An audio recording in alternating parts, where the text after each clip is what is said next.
अस्सलाम वालेकुम मेरे समझदार पाकिस्तानियों। मेरा नाम रेहान तारिक है और आप मेरा यूट्यूब चैनल और फेसबुक पेज देख रहे हैं। करोड़ा दरूद आक़ाए दो जहां नबी मेहरबान मोहम्मद मुस्तफ़ा सल्लल्लाहु अलैहि वसल्लम पर। इस दुआ और इस उम्मीद के साथ इस व्लॉग का आगाज करते हैं कि अल्लाह रब्बुल इज्जत इस मुल्क के फैसला साजों के दिलों में समझदार पाकिस्तानियों के लिए नरमी पैदा कर दे। मौलाना फजलुर रहमान के एक बयान ने इस्टेब्लिशमेंट की पकी पकाई देग का मजा किरकिरा कर दिया है। नए सिरे से देग चढ़ाने की तैयारी हो रही है। नया खाना नए मसाला जात के साथ तैयार करने की तैयारी है। वफाकी दारुल हुकूमत इस्लामाबाद के अंदर एक नए प्लान पर गौर हो रहा है। इस प्लान में कौन शामिल है और इस नए प्लान के खदोखाल क्या है, आज के इस व्लॉग में डिस्कस करेंगे। अमरीका बहादुर भी कूद पड़ा है और chief of the army staff general Asim Munir का दबंग ऐलान भी सामने आ गया है। आज दोपहर 2 बजे एक बड़ी प्रेस कॉन्फ्रेंस होने जा रही है और अमरीका बहादुर जहां पर अपने स्टेटमेंट और अपने तासुरात का इजहार कर रहा है, तो वहीं पर दो मजीद दोस्त ममालिक, दो अहम दोस्त ममालिक हैं जो हमेशा हर मुश्किल घड़ी में पाकिस्तान के साथ खड़े होते हैं। लेकिन एक ऐसे मौके पर जब पाकिस्तान में पॉलिटिकल क्राइसिस डीपन हो रहा है, इकोनॉमिक क्राइसिस भी बढ़ता हुआ दिखाई दे रहा है, पाकिस्तान के मसाइल में मुश्किलात में इजाफा होता हुआ महसूस हो रहा है, तो ये दो दोस्त ममालिक भी नाखुश हैं। यानी अपने भी हैं बेगाने और गैर भी नाखुश। मैं जहरे हलाहल को भी कह ना सका कुंद, कुछ ऐसी सिचुएशन बनी हुई है। इस तमाम तर मामले को आज के इस व्लॉग में डिस्कस करेंगे। और रात गए एक खुफिया ऑपरेशन भी हुआ है और कल से ब्रिगेडियर साहब मिल नहीं रहे हैं और ब्रिगेडियर साहब की फैमिली को शदीद खदशात लाहक है और अब बाकायदा तौर पर सोशल मीडिया पर एक कैंपेन बनाई जा रही है, उनको बरामद करने का मुतालबा भी किया जा रहा है। तो ये जो नामालूम अफराद की कार्रवाई है और अगवा का मामला है, इसकी तफसीलात भी इसी व्लॉग में आपके साथ शेयर करेंगे। लेकिन उससे पहले मैं इंतहाई अदब से आपसे रिक्वेस्ट करता हूं कि अगर आपने हमारा चैनल सब्सक्राइब नहीं किया है तो चैनल को सब्सक्राइब कर ले। वीडियो पसंद आए तो लाइक और शेयर करना इसलिए मत भूलिएगा कि इससे हमारा मैसेज तक पहुंच सकता है और अगर बेल आइकन प्रेस करेंगे तो ऐसी बहुत सारी वीडियोस आपकी निगाह से गुजरती रहेंगी। मेरे समझदार पाकिस्तानियों, सबसे पहले तो मौलाना फजलुर रहमान का एक बयान, यानी एक बयान से उन्होंने कई शिकार कर दिए हैं। मौलाना फजलुर रहमान के इस बयान की हकीकत क्या है? क्या मौलाना झूठ बोल रहे हैं या सच कह रहे हैं? ये झूठ और सच का मामला मौलाना, उनके इत्तेहादियों और जाहिर एस्टैब्लिशमेंट के माबैन है। मौलाना फजलुर रहमान ये कह रहे हैं कि उस वक्त जनरल फैज और general Bajwa they were on the same page और उन्होंने कहा था कि आप वोट ऑफ नो कॉन्फिडेंस लेके आए, हम आपके साथ खड़े हैं। अब जनरल कमर जावेद बाजवा और जनरल फैज हमीद ने यह कहा था या नहीं कहा था, जाहिर है मौलाना अकेले नहीं थे, बल्कि पाकिस्तान पीपल्स पार्टी भी थी, पाकिस्तान मुस्लिम लीग नून भी थी और दीगर छोटी इत्तेहादी जमातें भी मौजूद थी। अब देखना यह है कि पाकिस्तान पीपल्स पार्टी इसको डिनाई करती है, क्या पाकिस्तान मुस्लिम लीग नून डिनाई कर रही है, क्या पाकिस्तान तहरीक इंसाफ जो जनरल फैज हमीद को अपना मसीहा समझती थी वो डिनाई कर रही है या फिर इसको एक्सेप्ट कर रही है। तो सबसे पहले तो पाकिस्तान पीपल्स पार्टी के कमर जमान कायरा साहब का स्टेटमेंट खासा मानी खेज है। वो इस बात की तरदीद नहीं कर रहे कि जनरल कमर जावेद बाजवा ने वोट ऑफ नो कॉन्फिडेंस के मौके पर पीडीएम से कोई बात नहीं की थी, बल्कि वो जनरल कमर जावेद बाजवा को जरा मोहतात अंदाज में डिफेंड भी कर रहे हैं कि उन्होंने तो कहा था कि विद इन द सिस्टम जो चेंज ला सकते हैं चेंज ले आए। इसका डिनाइल नहीं उन्होंने दिया कि जनरल कमर जावेद बाजवा ने कुछ कहा नहीं था। दूसरी इंपॉर्टेंट चीज यह है कि पाकिस्तान तहरीक इंसाफ हमेशा जनरल फैज हमीद को एक मकाम देती रही है और अपना मसीहा समझती रही है। इमरान खान साहब तो जनरल फैज हमीद को डीजीआईएसआई बरकरार रखना चाहते थे और कुछ हलकों का ख्याल यह है कि जनरल फैज हमीद को वो chief of the army staff भी देखना चाहते थे। शेर अफजल मरवत ने गुज़श्ता रात एक इंटरव्यू दिया है और उसमें वो ये कहते हैं कि जनरल फैज हमीद ने जितना तहरीक इंसाफ को नुकसान पहुंचाया है शायद ही किसी ने पहुंचाया हो। और खान साहब ये समझते हैं कि जनरल कमर जावेद बाजवा और जनरल फैज हमीद दोनों सेम पेज पे थे। ये इंतहाई इंपॉर्टेंट स्टेटमेंट है, यानी पाकिस्तान तहरीक इंसाफ भी जनरल फैज हमीद के खिलाफ बात कर रही है। अब गुज़श्ता रोज हमने मुबैना तौर पर जनरल फैज हमीद का जो रद्द-ए-अमल है वो आपके साथ शेयर किया था, जिसमें वो कहते हैं कि मौलाना सियासत की कोशिश कर रहे हैं। अब इस सारे मामले के अंदर एक जमात खामोश है और वो है पाकिस्तान मुस्लिम लीग नून।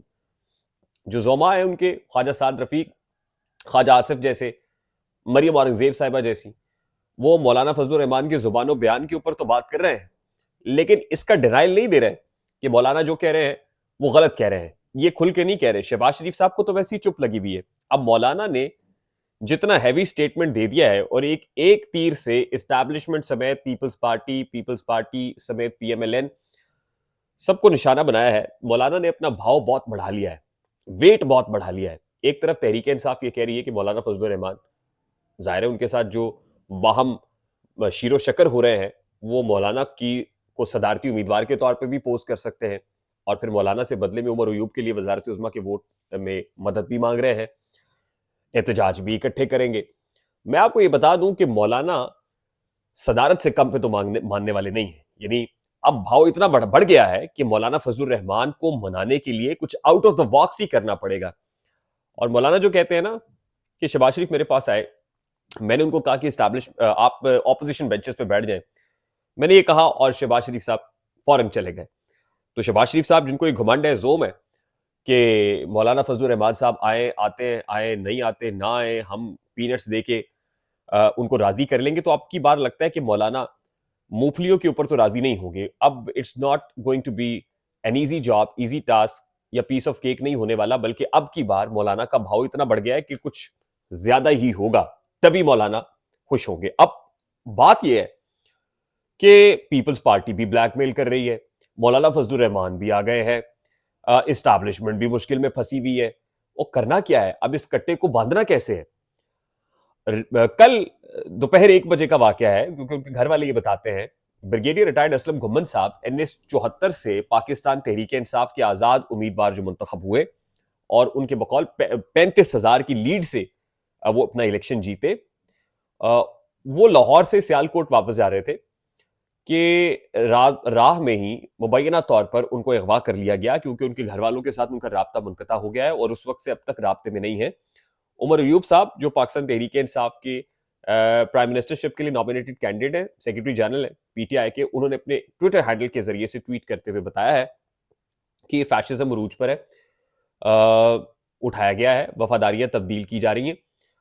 इंडिपेंडेंट कैंडिडेट है, जाहिर है, और कवीम कानात है। पाकिस्तान मुस्लिम लीग नून से वो कहते राब्ते भी थे, वो चाहते थे कि नून लीग में इनको शामिल किया जाए। बार कैफ अब इनका सॉफ्टवेयर अपडेट होता है, नहीं होता, ये तो इस हवाले से कुछ भी कहना कबल वक्त है, क्योंकि उनकी एक वीडियो भी आई थी और उसमें उन्होंने कहा था कि मैं अपनी वफादारी बिल्कुल तब्दील नहीं कर सकता, क्योंकि 37 साल जो मेरा फौज के साथ रफाकत रही है और मुख्तलिफ इदारों में मैंने काम किया है, तो मैं कभी भी अपने दामन के ऊपर दाग नहीं लगने दूंगा। खैर, यानी कोशिश हो रही है कि किसी ना किसी तरीके से ये जो ब्लैकमेलिंग पीपल्स पार्टी या JUI या दीगर की तरफ से शुरू हो गई है, नून लीग को इतना तसल्ली तशफी करा दी जाए या इंडिपेंडेंट कैंडिडेट्स तोड़ के दे दिए जाए कि जरा वो सेटिस्फाइड रहे, कॉन्फिडेंट रहे और जो टास्क उनको दिया जा रहा है वो निभा ले। क्योंकि बावसूख जरायब ये भी बता रहे हैं कि जो इकोनॉमिक फ्रंट के ऊपर मामला है ना, वो खराब होने का अंदेशा है, क्योंकि इकोनॉमिक फ्रंट पे जनरल आसिम मुनीर के दौरे अमेरिका के बाद हमने कुछ लोगों को नाराज भी किया है और हमने अपनी जो इकोनॉमिक डायरेक्शन है वो मुतय्यन भी की कि अब तो हम अमेरिका की तरफ देख रहे हैं, यानी हम IMF की तरफ देख रहे हैं।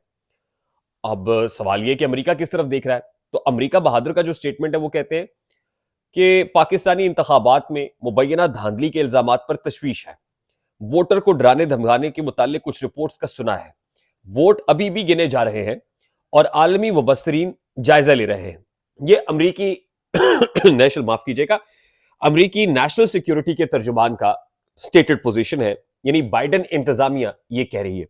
अमरीका को बहुत ज्यादा खुश नहीं है और अमरीका समेत जो मुख्तलिफ इंटरनेशनल कम्युनिटी है, इस सारे इंटरनेशनल कम्युनिटी की तवज्जो मबजूल कराने के लिए आज तहरीक इंसाफ 2 बजे एक बड़ी प्रेस कॉन्फ्रेंस करने जा रही है। इंटरनेशनल मीडिया को बुलाया हुआ है और तमाम फॉर्म 45 भी सामने रख दिए जाएंगे। इस मामले को इंटरनेशनलाइज किया जा रहा है। अब एक तरफ अमेरिका बहादुर है, IMF है, उसको कैसे सेटिस्फाई करेंगे, दूसरी तरफ चीन और सऊदी अरेबिया है, दो दोस्त ममालिक है पाकिस्तान के, वो भी नाखुश है। पाकिस्तान में जो कुछ हुआ है, नवाज शरीफ दिखाया गया और बना मतंजन दिया गया, वो कहते हैं ये तो हमें कबूल नहीं है। ऐसे में नवाज शरीफ का तरला मिनता भी हो रहे मनते हो रही हैं, मौलाना के भी करने पड़ेंगे, क्योंकि नवाज शरीफ एंड मौलाना फजलुर रहमान बज़ाहिर लगता ही है कि they are on the same page. Nawaz Sharif खामोश है, बस मौलाना की तरह बोल नहीं रहे हैं, लेकिन दिल उनका भी छलनी है। तो इस तरह से तो दाल गलने वाली नहीं है। अब ये जो सीनियर ज़ुमा काबरीन, ये बड़े जीरक सियासतदान हैं, इनको आप एलिनेट करके, माइनस करके मामलात को आगे चला नहीं सकते। और फिर तहरीक इंसाफ जो क्लेम कर रही है कि 2/3 मेजॉरिटी उनकी है, ऐसे तो नहीं हो सकता कि आप कॉर्नर्ड कर दे। अब हमारे जरा ये बताते हैं कि सारे मामले को नबेड़ने के लिए, जिसको पंजाबी में कहते हैं ना, सुलझाओ के लिए माफ कीजिएगा, इस्लामाबाद के अंदर वफाकी दारुल हुकूमत में एक नए प्लान पर अमल दरामद हो रहा है और कभी इम्कानात है इस बात के कि शहबाज शरीफ साहब वजारत उज़्मा के कैंडिडेट जिस जो नून लीग की तरफ से नॉमिनेटेड तो है लेकिन वजारत उज़्मा की कुर्सी पर बराजमान ना हो, इस बात के कभी इम्कानात हैं, क्योंकि शहबाज शरीफ साहब के लिए मामलात अब आसान दिखाई नहीं दे रहे और इसके लिए अब प्लान बी के ऊपर काम किया जा रहा है, यानी इस पर्टिकुलर सिचुएशन को कैसे टैकल या काउंटर करना है, प्लान बी पर अमल दरामद हो रहा है। अब जाहिर है बहुत मुश्किल है, मार्शल लॉ, मिलिट्री को बराह रास्त इंटरवीन करना, इस्टेब्लिशमेंट से मुतालिक जो कट्टा खोल दिया मौलाना with all the street power, फिर तहरीक इंसाफ,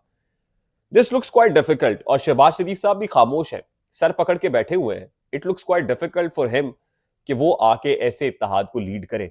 ये प्रैक्टिकली नून लीग के लिए पॉसिबल नहीं है। और मैं आपको फिर बता रहा हूं कि नून लीग इंटरनली शहबाज शरीफ समेत कोई बड़ा डिसीजन लेने जा रही है और इस्टेब्लिशमेंट को ऑन बोर्ड लेकर यह डिसीजन लिया जाएगा, जिसमें शहबाज शरीफ साहब वजारत उज़्मा पर मुझे आने वाले दिनों में दिखाई नहीं दे रहे हैं। अब ये जो देग चढ़ाई गई है, इस देग में मसाले अभी कौन कौन से डल रहे हैं और क्या पक के तैयार होती है या कच्ची उतार ली जाती है, ये डिटेल्स डेवलपिंग है। मैं मैच्योर होती हैं ये डिटेल्स तो आपके साथ जरूर शेयर करूंगा, आपके सामने आऊंगा, आपकी खिदमत में हाजिर होऊंगा और आपके साथ ये तमाम तर तफसीलात शेयर करूंगा। तब तक के लिए मैं आपसे रिक्वेस्ट करता हूं इंतहाई अदब से कि अगर आपने हमारा चैनल सब्सक्राइब नहीं किया, चैनल को सब्सक्राइब कर ले, वीडियो पसंद आए तो लाइक और शेयर करना मत भूलिएगा। बेल आइकन प्रेस करेंगे तो ऐसी बहुत सारी वीडियोस बर वक्त आपकी निगाह से गुजरती रहेंगी। मुझे रेहान तारिक को इजाजत दीजिए, अपना बहुत सारा ख्याल रखिएगा। अस्सलाम वालेकुम।